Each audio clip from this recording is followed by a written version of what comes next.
So guys, welcome back to this YouTube channel, and this is the part 3 of URDPFI guidelines, where we were seeing all the norms, regulation and standards given in URDPFI guidelines of 2015. This document is also important from the exam point of view. In the first part, we have covered basic definitions of statutory town or census town, seen all the land use color codes. Part 2 was related to road hierarchy, transportation and physical infrastructure such as water supply and solid waste management.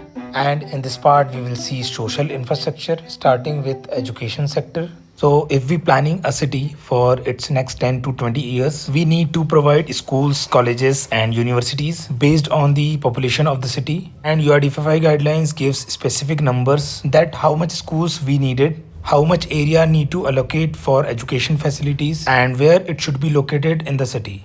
So in this table you can see the type of schools. Some of them are important as they generally ask in many exams. I will name few of them. Start with pre-primary or nursery school. So for every 2500 population, a primary or nursery school is required. Its area should be 0.08 hectare and to be located near a park. So it can be used as a playground also. Next is a primary school, and a primary school is required for every 5000 population. Its area should be 0.4 hectare including the play area. So these were some important education facilities between pre-primary to secondary education. Let's see some guidelines related to higher education. So in a town or a city, a college is required when its population exceeds 1.25 lakh and its area should be of at least 5 hectare. If population of a town reaches to 10 lakh, then all type of technical and professional education institutes are required. So these were some guidelines related to education facilities. Let's move to health facilities. Health infrastructure related standards are prepared by Indian Public Health Standard 2012. And according to this, the calculation of number of beds is based on first the annual rate of admission as 1 per 50 population, and second their average length of stay in hospital as 5 days. Just like education facilities, URDPFI provides guidelines on health facilities based on its population size of a city or a town.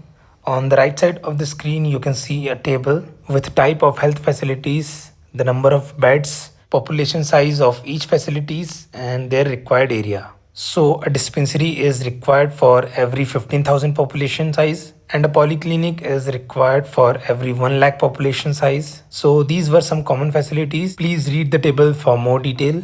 Now we will see infrastructure related to socio-cultural. So socio-cultural spaces include Anganwadi, community hall, recreational hub, old age home, religious buildings, and facilities which promote social and cultural activities. The table given in the right side of the screen, you can see the detail of socio-cultural facilities. For example, Anganwadi is required for every 5000 population, and for this 200 to 300 square meter of area should be provided. Similarly, a community hall or Mangal Karyalay need to be provided for every 15,000 population with an area of 750 square meter as per NBC. So this was socio-cultural facilities. Now we will see the definition and guidelines of open spaces. Open spaces can include 3 categories. First is recreational spaces, which includes sports field, public gathering or social interaction spaces, meditation spaces, and spaces which includes physical exercise or activities. Second is organized green spaces, which includes public parks, gardens, and environment-friendly spaces.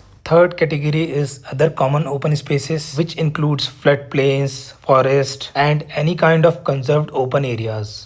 Organized green spaces are the most important open spaces and are the essential part of residential areas. 3 to 4 local parks and playgrounds are required for housing or neighborhood clusters. In the next table, we will going to see the areas of organized green spaces based on its population size. So a housing park is required for every 5000 population with an area of at least 0.5 hectare. Next is neighborhood park, and it is required for every 15,000 population and its area should be of 1 hectare at least. In GATE Architecture 2025 exam, there was a question based on the neighborhood park where they asked about the size of population served per unit, and its answer was 15,000.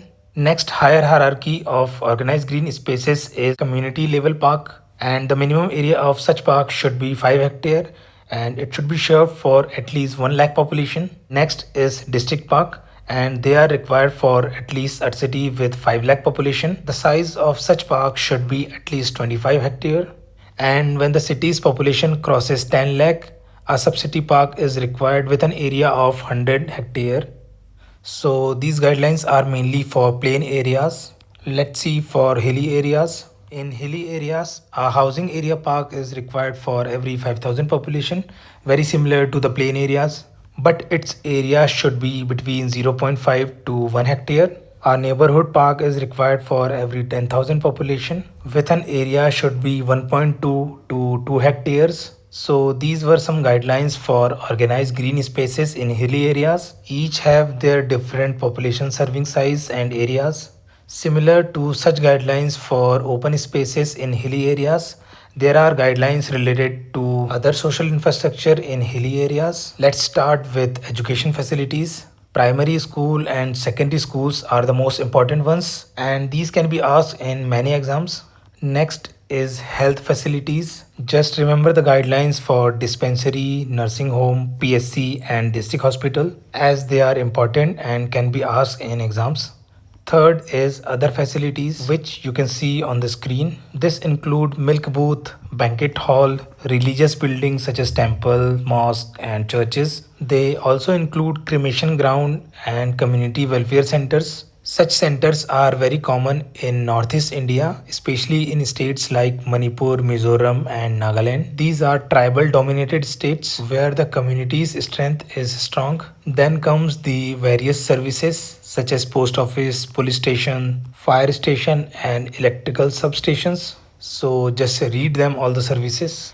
These are all important from the planning point of view of a city or a town or a rural area, whether they are located in the plain areas or in hill areas. These comprehensive guidelines makes URDPFI a essential document.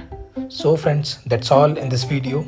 In the next video of this, we will talk about distribution services, about police and civil defenses, and we'll talk about the guidelines related to commercial activities. Make sure to like, share and subscribe the video. मिलेंगे आपसे अगले video में. Till then, keep looking up.